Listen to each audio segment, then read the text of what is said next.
Benvinguts a un nou vídeo tutorial de la classe de religió. En aquesta ocasió, aprofundirem sobre el tema dels jutges i la monarquia. Què va passar després de l'èxode pel desert? Les tribus que van sortir d'Egipte, liderades per Moisès, van arribar a Canaan després d'una llarga marxa pel desert. Canaan era la terra dels cananeus, on actualment s'ubiquen Israel, Gaza i Cisjordània, juntament amb algunes zones del Líban i de Síria. Aquesta experiència els va alimentar l'esperança d'aconseguir la llibertat i també una terra pròpia, la terra promesa. Encara que de vegades moltes d'aquestes tribus van desitjar abandonar i tornar a Egipte. Finalment, no va ser Moisès qui va entrar amb el poble d'Israel a la terra promesa, sinó Josuè, el seu successor. A més, l'equilibri entre l'imperi egipci i l'imperi hitita es va començar a trencar per la irrupció dels pobles provinents del mar, especialment pels filisteus i els arameus. Canaan ja estava habitada quan van arribar els hebreus, així que no els va resultar fàcil dominar-la. Van haver d'aprendre a conviure amb altres pobles sense perdre les tradicions. A més, cal tenir en compte que alguns clans no van viatjar a Egipte i altres se'n van desdir i van tornar. Altres tribus van entrar a Canaan pel sud, mentre que Josuè va entrar per l'est. Amb el temps, totes les 12 tribus d'Israel es van repartir les terres de sud a nord, que portaven el nom dels 12 fills de Jacob: Judà, Rubén, Gad, Aser, Neftalí, Manasès, Simeó, Leví, Isàcar, Zabuló, Benjamí i Josep. Si bé als levites, la tribu del fill Leví, no se'ls va assignar cap terra, perquè tenien una missió diferent: repartir-se entre 48 ciutats de tots els 12 territoris. El 12è territori a repartir-se tampoc serà per a la tribu de Josep, sinó que ho serà per a 2 dels seus fills, Manasès i Efraïm. En conclusió, la conquesta de Canaan va ser lenta i la primera necessitat que va sorgir per poder-se establir va ser unir-se i agrupar-se. Josuè va aglutinar al voltant del seu lideratge totes les tribus i a la ciutat de Siquem els va recordar l'aliança. Allí reconeixeran Javé com el seu Déu i es comprometran a compartir les mateixes lleis. Durant uns 200 anys, el poble d'Israel establert a Canaan no tindrà exèrcit, no tindrà govern, no tindrà estat. Quan tingui dificultats, s'unirà per impedir la invasió de l'enemic. Però la seva actitud sempre va anar a la defensiva. El seu únic objectiu era no desaparèixer com a poble. En aquestes circumstàncies sorgiran personatges rellevants com Gedeó, Dèbora o Samsó. Aquests dirigents se'ls va anomenar jutges.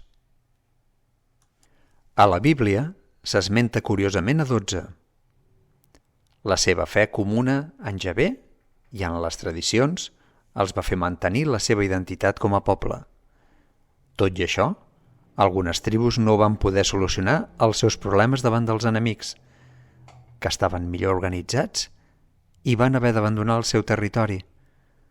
Davant d'aquesta situació, Israel adopta la monarquia com a forma de govern, per assegurar la unitat de les tribus i així enfortir-se. El primer d'aquests reis serà Saül.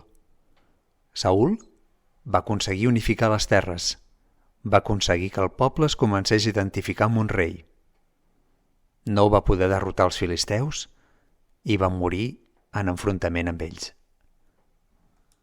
Posteriorment vindrà David, que va ser elegit per la tribu de Judà i després reconegut com a tal per la resta de les tribus. Va aconseguir la unificació política d'Israel del nord i del sud, que l'Arca de l'Aliança, que contenia les taules de la llei, es traslladés a Jerusalem, cosa que va propiciar la unificació religiosa.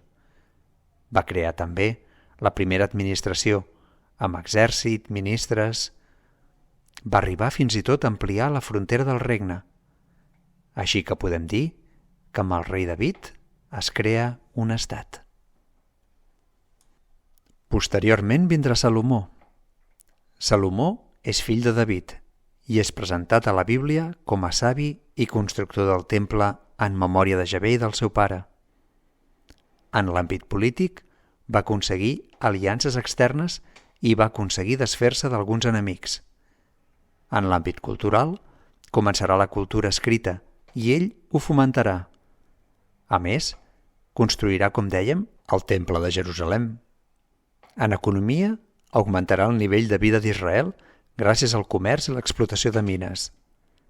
Però en l'àmbit social augmentaran les diferències per a la seva preferència continuada cap a les tribus del sud. En conclusió, amb Salomó s'arribarà a un punt màxim d'esplendor a Israel, però aquest esplendor no arribarà ni de bon tros a tot el poble. Per això ens preguntem: què fa avançar veritablement la història? La unitat o la diversitat? En aquest context sorgeix la figura dels profetes. D'entre ells destaquem a Natan. Natan va anunciar a David que la seva descendència ocuparia el tron d'Israel per sempre més. Aquesta promesa va contribuir en la formació de l'esperança messiànica. Per això esperaven un Messies, algú que portés a l'alliberament definitiu. I als evangelis, el mateix Jesús se l'anomenarà fill de David, volent així relacionar el naixement de Jesús a Betlem amb el naixement de David també a Betlem. D'aquesta manera, identificaven Jesús amb David i la promesa del profeta Natan. No és estrany, doncs, que Jesús li preguntessin si era ell el Messies, ja que el Messies, dins de l'imaginari jueu, havia d'encaixar en el model del rei David. Però qui eren els profetes? Els profetes no eren endevins. Els profetes no veien el futur, sinó que eren persones que tenien una doble funció.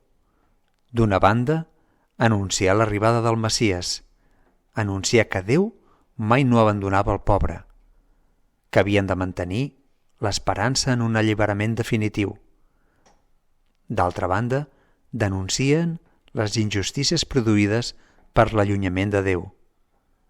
En definitiva, els profetes són els vigilants de l'aliança, que posen de manifest les injustícies i anuncien allò que Déu va prometre a Abraham, Moisès i David. En conclusió, la manera com es va arribar a Canaan va ser diversa i l'establiment a la terra promesa respectava la diversitat pròpia de les tribus. No obstant això, la convivència amb els pobles veïns, encara més diferents, no va ser gens fàcil i el poble d'Israel va haver d'unir-se sota el lideratge dels jutges. Finalment, van optar per la monarquia i van aconseguir una època d'esplendor cultural i econòmica, encara que no per a tothom. Així van sorgir els profetes, per anunciar l'esperança al Messies i denunciar les injustícies. Espero que aquest videotutorial us hagi servit d'ajuda. I recordeu, ens veiem en el proper.